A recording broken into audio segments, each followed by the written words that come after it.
This is something that I wrote when I was in the mental hospital the last time, dealing with a lot of suicidal thoughts and homicidal thoughts. I was really upset at my sister at the time, and so I wrote, as I sit and listen to the silence in the ward, finally some quiet, no more yelling on board. My memories are flooded with violence. I can't keep my mouth shut. I won't be silenced.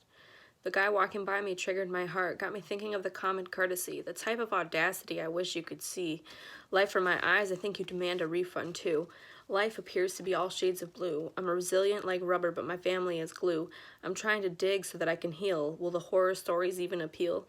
I promise I have more to say. My life wasn't 100% pain, but in order to focus on the future, the past must be sealed. I won't suppress. I can't conceal. My dad was a dad until life came along. I think he got caught in Satan's prong. That was his second wife. My mom found her underwear a thong. My mother was a loyal wife, but it's not my relationship, not my wife. As a mother, she admitted that she neglected our needs. How do you even forgive someone whom you think you need? My stepmother came in, stampede. God saw her lies, and how she did impede on a godly family so tight and secure, traded to the witch she is, I'm sure.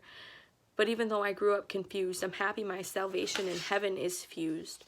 I wish I could press restart, fix the family, that's hard. They'll fight over anything, just so they could say something. They're good at pushing buttons, but my emotions aren't a game. They'll wonder what made me go. I'm not searching for fame. I just want the world to know things in life hurt, but you grow. It's a bittersweet thing to sing about pain. I think the beat on this song, I might make it rain. Pitter patter, if you're bad, then I'm badder. If I had a hat, you could call me the Mad Hatter. Every little thing I see goes into storage. My family grew up poor. All we had was porridge. These people brag about money. That won't bring you to heaven, honey. Your ego doesn't carry itself, but your mind fuels itself. So intertwined, you messed yourself up.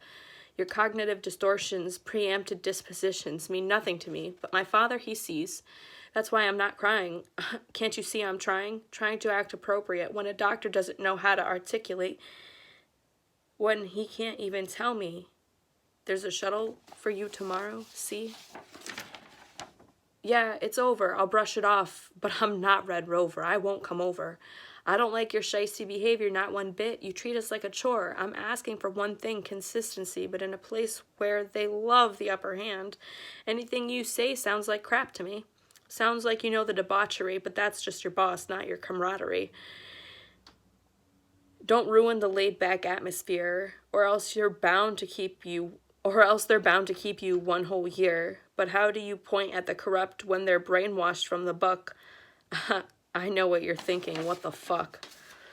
They pissed me off. I think I'll write maybe some lyrics so they can hear it. The rainbow child locked behind four walls, somewhat like an animal in stalls. Time for lithium. Don't forget your nicotine gum. God forbid they tell you the truth so that they can have the upper hand. I guess that's how they got into Baghdad sands, trying to liberate foreign lands, leaving out bits and pieces. But I'll tell you what, the hand of God in the midst of it all brought a chaplain knocking for a call, and seeing what indeed trying to help, he couldn't get me out. See, there's so much that I write that I just question, where did this come from?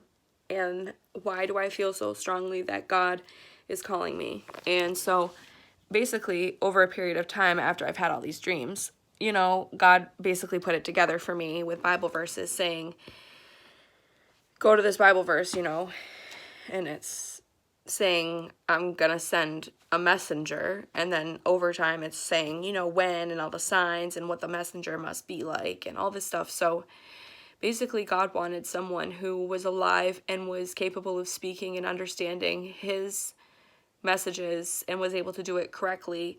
And not only that, but since they're trying to have like this whole thing where Jesus returns out of the sky when it's really not going to be him, because God sent someone right here and they're going to be the false prophets that are going to come. And so if the whole world was shocked by me saying this, then yeah, I guess that makes a whole lot of sense that God would send someone that you maybe weren't expecting, or maybe when you looked at didn't expect them to have that divine connection. But that's basically what it is that God gave me his divine connection. And there's a lot of things that I come across, whether it's basic just literature on the internet that proves, certain corruption exists, or maybe it's proving the end's really here, and that, you know, the time is coming where someone needs to speak up and say, you know, hey, God sent me. So I don't know how well this is going to fare on the internet, and that's my thing. That's kind of why I've kept it quiet, because